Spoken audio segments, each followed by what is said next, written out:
What's up guys, and welcome back to Poppy Breakdowns. Today's video I want to do to help you if you're struggling to build up piano pop ballads and get that almost not release ready sound, but something you hear maybe in a Lewis Capaldi style production or Dean Lewis, that kind of really nice, clean, crisp, upbeat pop ballad sound. And in today's video I'm going to be breaking down a beat that I recently made in that kind of style, in the hope that if you're someone who is struggling to build these productions, you can maybe take some tips and tricks from this video to apply to your own productions to improve your craft. At least that is the aim for this video. So make sure you smash the subscribe button, as it's the best way to support the channel. Make sure you never miss a video like this, and also make sure you watch till the end because it's going to be helpful tips and tricks throughout. Let's not waste any more time though. Let's get into the beat. Let's jump into Logic and let's break down this piano ballad beat that I made. Okay, so the thing that's really crucial to remember is there's some different fundamental stages of building up this pop ballad. Firstly, let's have a listen to the beat so we know exactly what it is that we're breaking down today.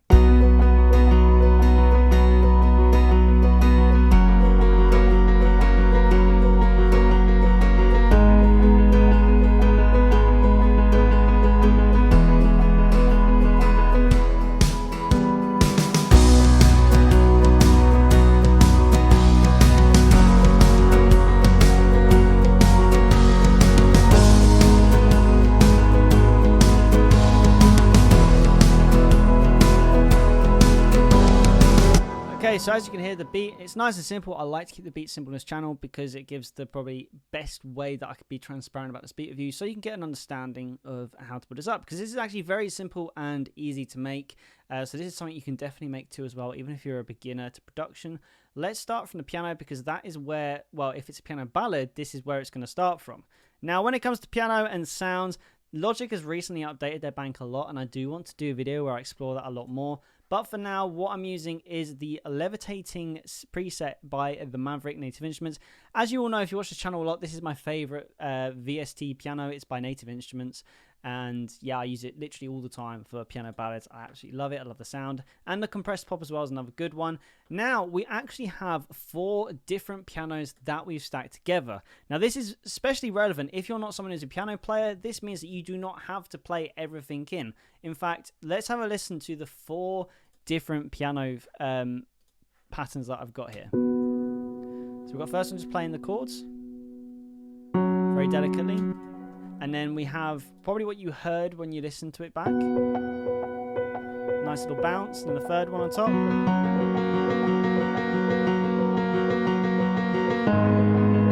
then I've got a lower stamp here. I love to add this. Now, all of these points are very fundamental.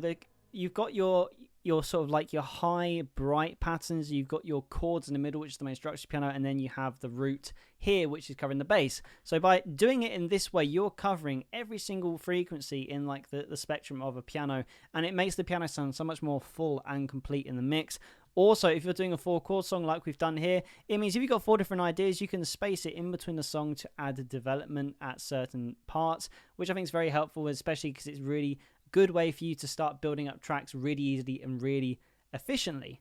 Now, the next thing I've added is kind of dwelling into the Lewis Capaldi aspect. I love how he blends piano and acoustic guitar sometimes in his ballads. So I've gone for some different guitar here. We've got 5 different guitar patterns. Let's have a listen to them again, all by themselves and together.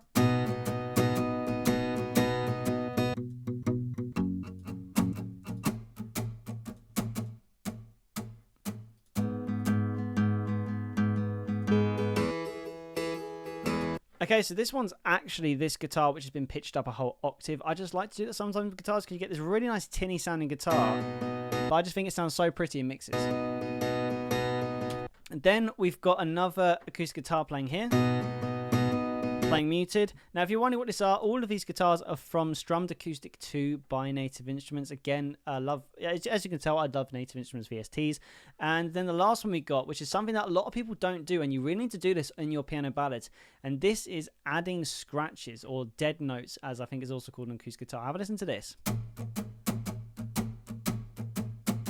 Because what a lot of people forget is the acoustic guitar is a very percussive instrument, and it can just as well contribute to the rhythm section as it can to anything like playing. Or another way to put it, it can contribute to like the percussive section rather, as well as the rhythmic section. So it's a really good way to start creating that sort of bounce. And as I always say in these videos, the order I put these down is the order I added everything. So you can hear at this point, while I added the acoustic guitar, putting in these dead notes really started to give a sense of where we could take this track. Especially with this as well. Now, as you can see, I always bus certain categories like the guitar and piano into one, because then I also mix them all together. This is a really good way to start gelling the production together if you can put everything into tracks. I do it here with the drums as well, as you can see in a second, which we'll get to. But again, track stack is just a very good thing to do, and it's Command, Shift, and R if you are Command, Shift, and D. Sorry, Command, Shift, and D if you're a Logic user. This is how you create a track stack. Very helpful, very useful mixing tool. Now, the next thing to do is to add that low end. And one of the really hardest things to do is to get that nice low subby bass in piano ballads, so it sounds nice and warm and natural, but it's not too intense. And if you're a Logic user, I have just the setting for you. It is the deep 808 bass. It's in Alchemy. It's a preset. You have to go onto this drop down here, go to Ultimate 808s, and then you click on all, and then it'll bring up all the ones, and then you've got to go for deep 808 bass. Now, the only thing I've done to this preset is I've turned the attack to 20%, or 9 o'clock. Another way to put it. Doing it this way means you get this really nice, not very high attack sub bass, which when laid with guitar and piano just adds warmth. So again, it's not there to be in your face, it's to add that extra something, almost that feel factor. So now we've done all of this, it's now really good time to concentrate on the drums. Now the drums, at this point, it can be really hard because you could spend your whole time taking a track one way, but when it gets to the percussion, if you can't get the percussion right, it feels like you've gone down a dead-end path. But with the drums today, again, after track stacking, we are using the Abbey Road 80s drummer, and it's the Abbey's A Black Kit Full. I love these drums, sound really good. So let's have a listen to the drums by themselves first. We've also got a kick thump here, which I'll explain more in a second.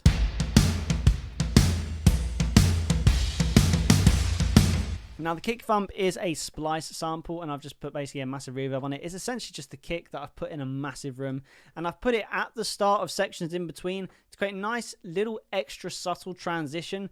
As you may have noticed in the production, it's only in the choruses of the song, because when it comes to the chorus, you always want to try and add things that aren't anywhere else in the song, because that gives the chorus just that extra lift over other sections. It makes it stand out a little bit more. Now, with the drums, again, here we have ourselves toms. Sorry, this one, and then kick and snare,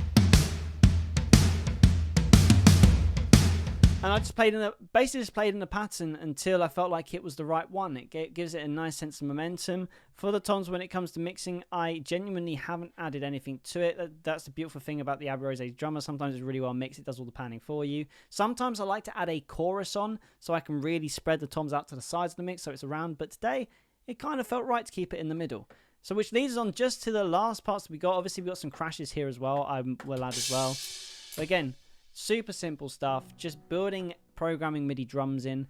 And then we move on to the organ next. Because in a lot of productions, I use strings. I use guitar, electric rather, because we do have acoustic in here. But I always feel like to try and improve my own production skills, I always try to think outside the box for what is the norm for me. So normally at this point, after adding the drums, the bass, the guitar, and the piano, I would then think, right, let's add strings, or even let's add brass on another day. But I thought I'm going to do something completely different. So I actually added in organ. This is a lovely organ in a preset on Omnisphere, for anyone who's wondering. And then just to add a little bit extra clarity, I did an eighth wonder just to cover the highs on the pads.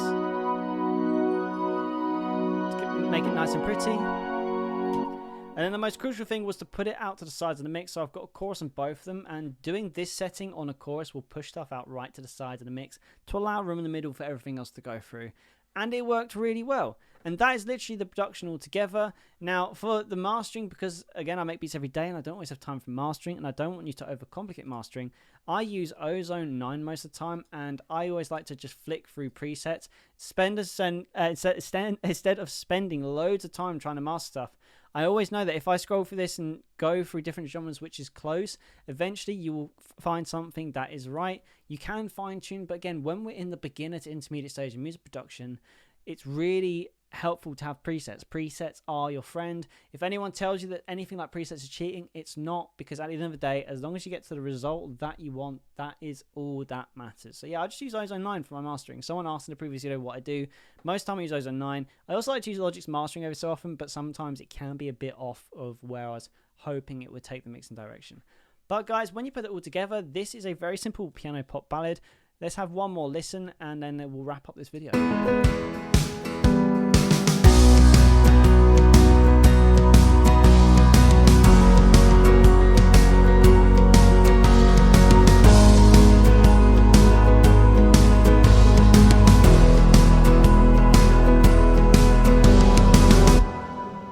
So there you go, guys. That is how to make a piano pop ballad. I really hope this video helped you, and if it did, make sure you smash the subscribe button. It's the best way to support the channel. And if you've got any more questions, either drop a comment below or follow me on Instagram at Joe Gautry, and I'll be happy to answer any questions that you have. But yeah, guys, thank you so much for tuning into this video. Until the next one, keep making music, and I'll see you in the next video.